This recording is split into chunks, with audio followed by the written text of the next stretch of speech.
the middle of a series called More Than Enough. It's really about preparing our hearts for a season of generosity and thanksgiving that is coming up. It's really looking at the abundance of God. Because God is generous with us, we can be generous with others. We can be generous with our time and our talents and our gifts and our resources. In order to kick off the Thanksgiving season, me and a few people that I know got together for a Friendsgiving this past weekend. And do you do a Friendsgiving? Does anybody do that? You like have your family Thanksgiving, but then you're like, now I'm going to hang out with the people that are also awesome. Just kidding. Everybody's awesome. But you get together with your friends and all these things. Now, for me, I'm gluten-free, so desserts are always a bit of a contention thing because I really love dessert. But like normally, if you let somebody else bring the desserts, there's just nothing for you to eat. And so whenever the sign-up goes around, I'm like, I got the desserts. Like I'll do them all. So I did. I made a pumpkin pie, 2 pumpkin pies, a pecan pie, a chocolate cake, and a carrot cake, all gluten-free, and they were all delicious. I ate all of them, and it was wonderful. But as I'm there and I'm cutting up and I'm slicing the pies, one of the things that I'm thinking about is this message that I had been working on all week, and what immediately pops into my brain is this whole idea that when you cut a pie or a cake, if you cut your piece a little bit bigger, it really means that somebody else, their piece is going to be a little bit smaller, right? There's a limited and finite amount of resources that are available. And so when you cut one thing, it makes out something else a little bit smaller. This is what you call a zero-sum game. It's this idea and this concept that there are these limited number of resources, and an advantage on one side results in an equivalent loss on the other. And in our brains, we are at birth, I think, wired to understand this. Why did she get more than I did? Why does he get 2 and I get 1? That's not fair, right? We're always on alert from a young age of like, somebody else gets more, which means I get less, and that is not fair.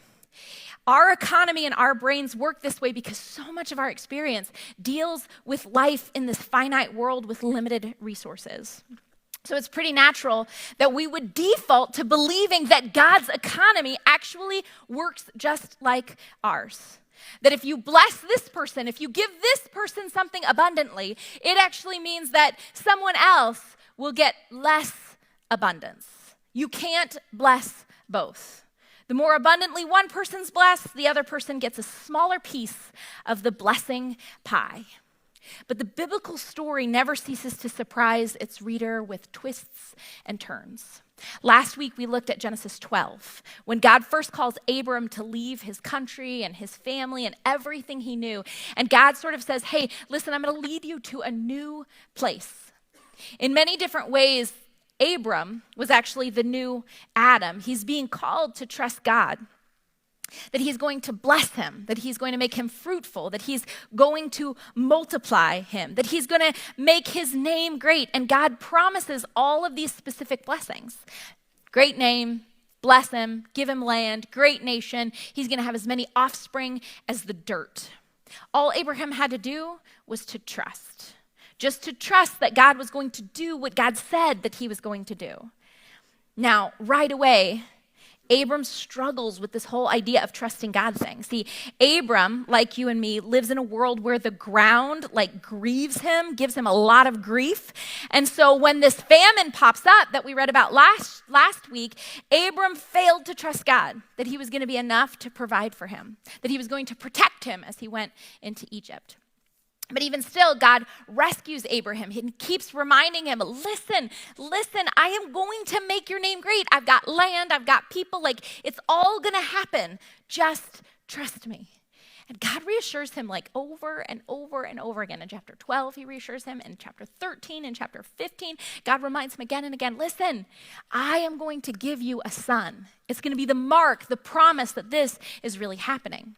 Now, normally in this part of the book of Genesis, the focus becomes on that son. It becomes on Isaac and how God gives Abram this great blessing through Isaac.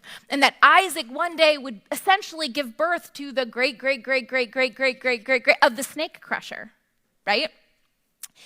But the problem is that Sarah, and we talk about how Sarah has this baby in her old age after she was barren for years and years and years, but she was promised this baby, but no conception is happening. But finally it did, and it was this great blessing, and we're excited and we celebrate.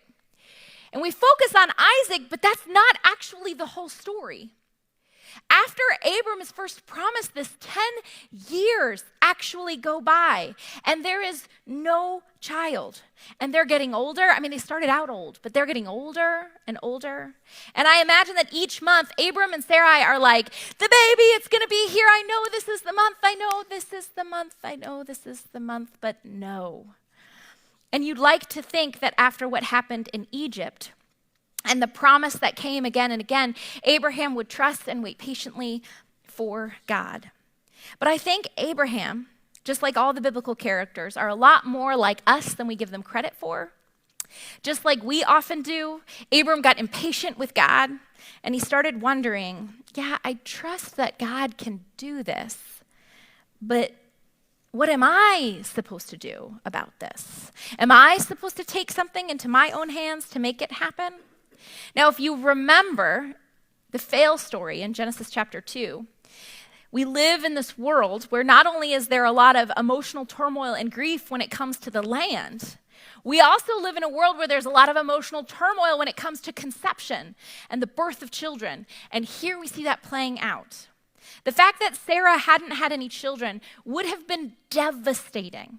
It would have been devastating to any woman in any culture, time period. But at this time, children were a woman's capital. They signify her significance and worth. And for Sarah, this would have been theologically devastating as well. She would have felt like she was letting down Abram and God. Not to mention like the whole world, because everybody's supposed to be blessed through her, and she can't do the thing. And so out of her pain and her grief, she gives Abram Hagar, her maidservant. In this moment, Abram and Sarah are trying to force fit a solution to God's promise. And then it seems that Abram and Sarah get this idea in their mind. They've been reassured that this baby is going to come and it's going to be Abram's, but maybe it's not supposed to be Sarah's. Maybe she's not part of the promise. And so in her own wisdom, she comes up with this solution. And in Genesis 16, verse 1, we read this. She had an Egyptian slave named Hagar. So she said to Abraham, "The Lord has kept me from having children. Go, sleep with my slave. Perhaps I can build a family through her." And Abram agreed to what Sarah had said. So Abraham had been living in Canaan 10 years, and Sarah, his wife, took her Egyptian slave, Hagar, and gave her to her husband to be his wife. Now, what's interesting about this particular passage is that we hear once again these echoes of that Eden fail story. I don't know if you caught them. Did you catch them? There were 3. First of all, there is a woman's voice who is telling the man what to do, and the man is listening to it, right? Without first discerning, like, what does God say? What's happening with this? Then there's this thing where Sarah took the Egyptian slave and gave it to her husband. In Hebrew, the word structure for this thing is very similar to when Eve takes the fruit and gave it to her husband. It's the same thing that's happening over again. And not only that is the language so familiar, but later when Hagar becomes pregnant and she actually gets kind of smug about like, hey, I got a baby, right? Sarah is livid. She's so upset. She gets angry and she blames Abram. She blames Abraham. And what does Abram do? He blames Sarah. They do this blame game back and forth. This is your slave girl. You told me to do this, so now do whatever you want with her. And it turns into this whole big mess, all surrounding this grief of conception and the birth of a child. And Sarah is enraged, and she mistreats Hagar so badly that Hagar runs away to escape her abuser. Now, as strange as this situation is to you and I, this was actually kind of standard practice in this culture. A woman would give her maidservant to her husband and would essentially make her like a second-tier wife. And if Hagar had produced a child, that child would have been considered Sarah's child. But for those of you who are thinking, well, it's in the Bible, so it must be right. No. We're just going to correct that right now. We're going to figure that out, right? Just because something is in the Bible does not mean we should hold it up as the model or standard for what should be practiced. It doesn't mean that it's the right thing. It must be okay. No. Then no place in the Bible is polygamy condoned. In the Bible, it's acknowledged as a cultural practice, but it isn't biblical. Whenever it's practiced by the biblical characters, everything actually goes terribly, terribly, terribly wrong, especially for the women who are the most vulnerable in this particular culture. And in this case, whether it was culturally acceptable or not, it was a terrible abuse of the power on the part of Abram and Sarah. They were willing to sacrifice Hagar's safety and well-being in order to secure God's blessing for themselves. Fortunately, God intervenes. God hears Hagar's cries, and he goes to this pregnant Hagar who is now like wandering in the desert, cast out and run away. And God meets her there and brings her back, and then gives help, and then she gives birth to a son who's named Ishmael. This is the boy that I want to talk about today. So we have this boy that's born out of grief and fear and distrust. But at the opening of chapter 17, 13 years have passed. So Ishmael is kind of like on the cutting edge of manhood at the time. Ishmael is on the brink of becoming a man. And because we aren't told any more information than this, I imagine that Abram and Sarah and Hagar are sort of just assuming Ishmael's it. Ishmael is the promised son. They had done it. They had worked together to bring it about. They believed that they had made the blessing of God happen on their own. For 13 years, I imagine, because we're given no other information, that they thought they'd done it. They had done it. So surprise, surprise, when God speaks to Abram. And it seems that God surprises Abram with new information about this promise. He starts by changing Abram's name to a longer version, Abraham. He establishes a covenant sign of circumcision, which is actually a really interesting location to have a sign of a covenant. But we have to understand first that this particular practice of circumcision was actually culturally something that was done to the bodies of priests. So by doing this, Abraham is essentially, by God instructing Abraham to do this, God is essentially saying, hey, everyone in your household, you are a part of this priestly group. You are a part of this covenant with me. But secondly, the thing that's interesting about this location is that it cut the very thing that was used to force and to scheme God's promises to happen. It was as if it was this use of this sign that all things, even the part of the body that could bring seed and life and children to fruition, needed to trust God, that he was the one who would bring seed and life and the promises of God to fruition. And then the third part of God's surprise with Abraham was that Sarah is looped into the promise. Abraham is like, no, I don't want to go back and start talking about another baby boy that's going to come, and this time going to be from Sarah. This isn't it. And God's like, no, it's going to be Sarah. And Abram's like, no, listen, not this again. We did this for 10 years and nothing happened. We already came up with a solution, God. It's Ishmael. We've had Ishmael for 13 years. We've handled it. It's all fine. And Abraham says to God, oh, that Ishmael might live before you, that you might see Ishmael as the son of the promise, that you might show favor on Ishmael, that God's blessing might be carried through you. Just choose him, and it can all work fine. And God said, no, no. Sarah, your wife, she shall bear you a son, and you shall call his name Isaac. I will establish my covenant with him as an everlasting covenant for his offspring after him. We know this part. But check out this next part in verse 20. As for Ishmael, I have heard you. Behold, I have blessed him, and I will make him fruitful and multiply him greatly. He shall father 12 princes or 12 chieftains, and I will make him also into a great nation. What? This is wild. This is wild. The only reason that Ishmael and Hagar are even there is because Abraham and Sarah lacked trust and mistreated this poor slave, this poor woman. They've done nothing wrong. But so often in the narrative, we sort of cast the two of them aside. We are like, you're the wrong. you were the mess up. You were the misstep. You were the mistake. And in actuality, Ishmael is given this particular blessing. Just as Isaac is going to have these 12 tribes, Ishmael is also going to have 12 princes or chieftains. He too will become this great nation.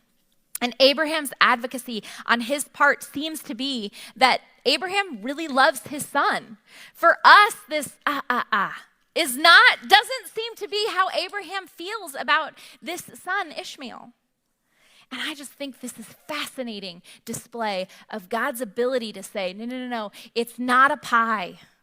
It's not you got blessed more and so you get blessed less.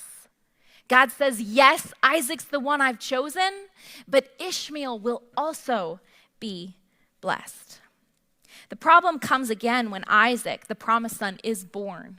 And there's this struggle that happens, as there always is when we choose what to do, what is right and wise in our own eyes.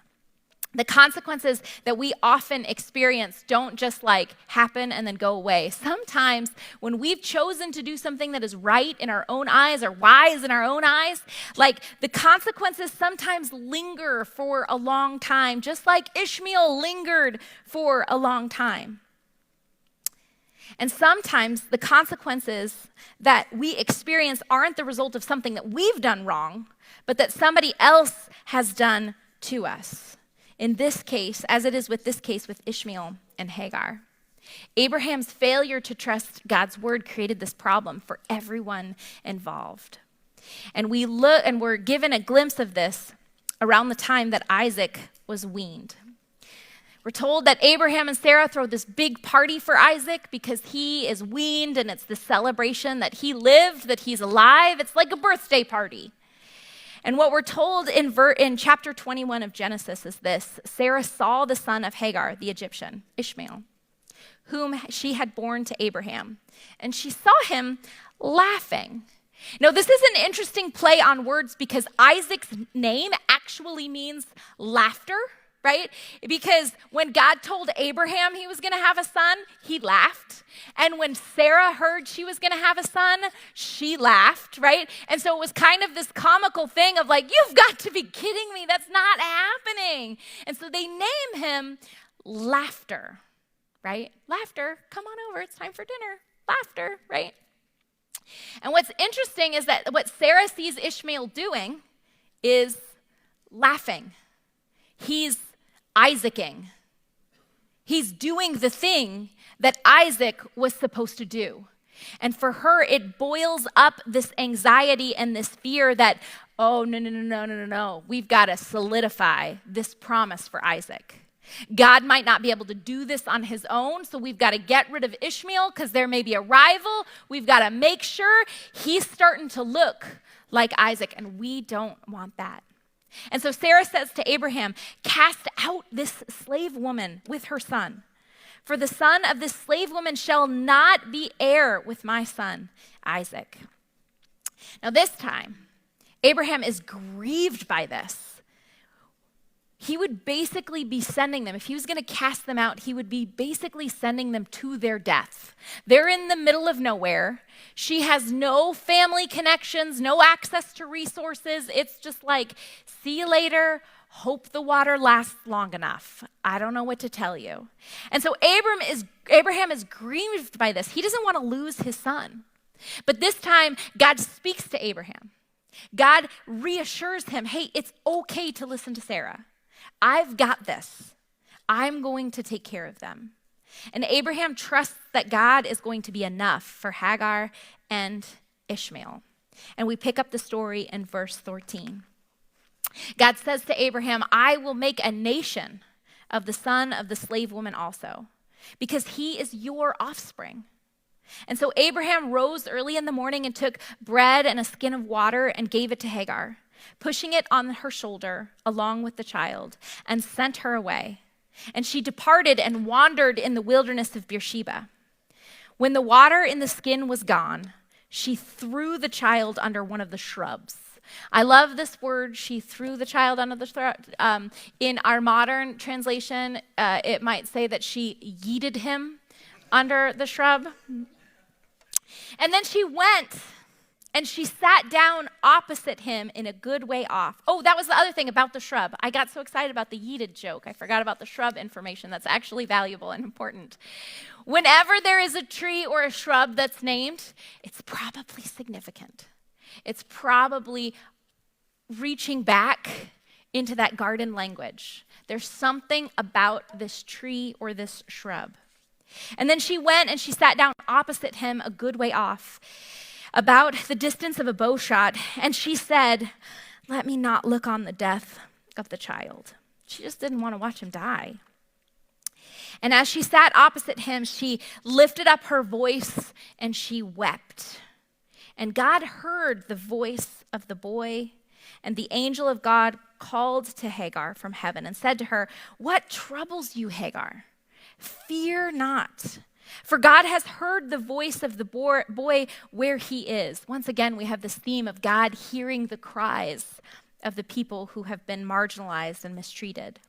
Up, lift up the boy and hold him fast with your hand, for I will make him into a great nation. And then God opened her eyes, and she saw a well of water.